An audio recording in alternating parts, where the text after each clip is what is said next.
মনোবীক্ষণ polyclinic, চিকিৎসার জগতে এক দশক। এখন এখানে সব বিষয়ে ডাক্তারবাবু একসাথে তলায়। ফোন করুন 7477999515 এই নম্বরে। সবজি থেকে আনাজপাতির দাম কেন বেশি? বহরমপুরে বাজার ঘুরে খোঁজ নিলেন টাস্ক ফোর্সের সদস্যরা।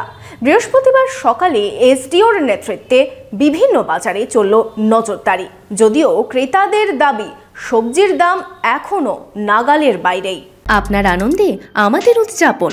বিয়ে হোক বা পার্টি, বহরমপুরে এবার luxury banquet hall at golden retreat. জেলায় একমাত্র পিলারলেস ব্যাঙ্কোয়েট, আছে স্পা, সালন, ক্লাব মেম্বারশিপের সুযোগও। বহরমপুর শিল্প তালুকে গোল্ডেন রিট্রিট। সবজি থেকে আনাজপাতির দাম নিয়ন্ত্রণে আনতে আবারও বহরমপুরের বাজারে হানা দিল টাস্ক ফোর্স। এসডিও শুভঙ্কর রায়ের নেতৃত্বে বুধবার সকাল থেকে চলল বাজার পরিদর্শন। ইন্দ্রপ্রস্থ বাজার থেকে মধুপুর বাজারে গিয়ে আধিকারিকরা ঘুরে দেখলেন বাজারের হাল হকিকত। কি দামে খুচরো বিক্রি হচ্ছে সবজি তার খোঁজ খবর নিতে দেখা গেল টাস্ক ফোর্সের সদস্যদের। গত 9 জুলাই কলকাতায় বাজার কমিটি ও আধিকারিকদের নিয়ে বৈঠকে 10 দিনের মধ্যেই বাজারের দ্রব্যমূল্য বৃদ্ধি কমানোর নির্দেশ দেন মুখ্যমন্ত্রী। আমি আপনাকে বলছি উইদিন 10 ডেজ দামগুলো কমাতে হবে। কি করে করাবেন, কি করে করবেন সেটা আপনাদের ব্যাপার। আমি সবাইকে দায়িত্ব দিচ্ছি, টাস্ক ফোর্সকে দায়িত্ব দিচ্ছি to take care for that. সেই নির্দেশের পরপরই বিভিন্ন বাজারে দেখা যায় সবজি থেকে আনাজপাতির দাম নিয়ন্ত্রণে আনতে পরিদর্শনে যান টাস্ক ফোর্সের সদস্যরা। গত সোমবার বহরমপুরের বাজারে হানা দিয়েছিল টাস্ক ফোর্স। এবার আজকে মধুপুর ও ইন্দ্রপ্রস্থের বাজারে ঘুরে কি জানালেন আধিকারিকরা। আমরা আবার যাচ্ছি এখন মধুপুর বাজারে, তো তারপরে আমরা ইন্দ্রপ্রস্থ বাজারে গেছিলাম। এখানে এখন এই বাজারটা ঘুরলাম। তো এর আগেও আপনারা জানেন যে এর আগেও আমরা অলরেডি 11 তারিখ 17 তারিখে আমরা ঘুরেছি। ঘুরে যারা আছেন বিক্রি করছেন খুচরো, তাদের সাথে কথাবার্তা বলছি যে দাম কোথাও বেশি থাকলে তাদের সাথে কথা বলছি, প্লাস তাদের যে ওয়েট মেশিনগুলো আছে সেগুলো রিনিউ করা আছে কিনা সেগুলো নিয়েও আমরা দেখছি। এখানে আমাদের আধিকারিকরা আছেন। বাজারে দাম নিয়ন্ত্রণে বলেই দাবি ব্যবসায়ীদের। দাম সবজি এখন নর্মাল আছে, খুব হাই ফাই না। আলু 35 টাকা এগুলো বিক্রি হচ্ছে, পেঁয়াজ 40-45 বিক্রি হচ্ছে, শসা 50-60 টাকা, পটল 30 টাকা, এগুলো এরকম সবজি হাই ফাই দাম নাই, নর্মাল দাম আছে।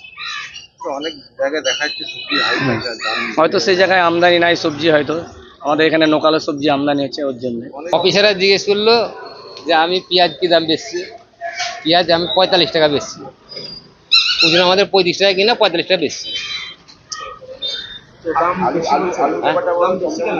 আলু চন্দ্রমুখী বেচছি 40 টাকা, আর চাপাডাঙ্গা বেচছি 35 টাকা। বাজারে বাজারে টাস্ক ফোর্সের সদস্যরা হানা দিলেও সবজি থেকে আনাজপাতির দাম কমার নামই নেই। দাম কবে কমবে প্রশ্ন সাধারণ ক্রেতাদের। বাজার হচ্ছে যে আমরা রোজই মনে করছি যে বোধহয় দাম আজ একটু কমবো, কিন্তু কমছে না, ওই একই পাচ্ছি। একটু হয়তো কম বা আর একটু বেশি, এইভাবে রোজই বাজার করতে হচ্ছে। কম পাবো আশা করছি, কিন্তু পাচ্ছি না। আলু কিনতে নাভিশ্বাস, পেঁয়াজ কিনতে দীর্ঘশ্বাস, পটল কিনতে পয়সা শেষ। কি খাবো আমরা? আপনারা যদি না দেখেন তাহলে তো আমরা শেষ। মধ্যবিত্ত, বড় লোকের কোনো ব্যাপার না, মধ্যবিত্ত সরকারি কর্মচারী এরা মরে যাচ্ছে। বাজারে দাম কমান, যদি দাম কমে তাহলে খুবই ভালো, ওনারা সাকসেসফুল। আর যদি দাম বেড়ে যায় তাহলে আনসাকসেসফুল। যখন আসেন তখন বাজার থমথমে চুপচাপ, যখন চলে যান তখন আবার বেড়ে যায়। এটা নিত্য, এটা খালি বহরমপুরে না, সব জায়গাতেই। বাজারে টাস্ক ফোর্সের সদস্যদের দেখা গেলেও আদৌ লাভের লাভ কি হচ্ছে তা নিয়ে প্রশ্ন তুলছেন অনেকেই। Bureau report, imagine community media.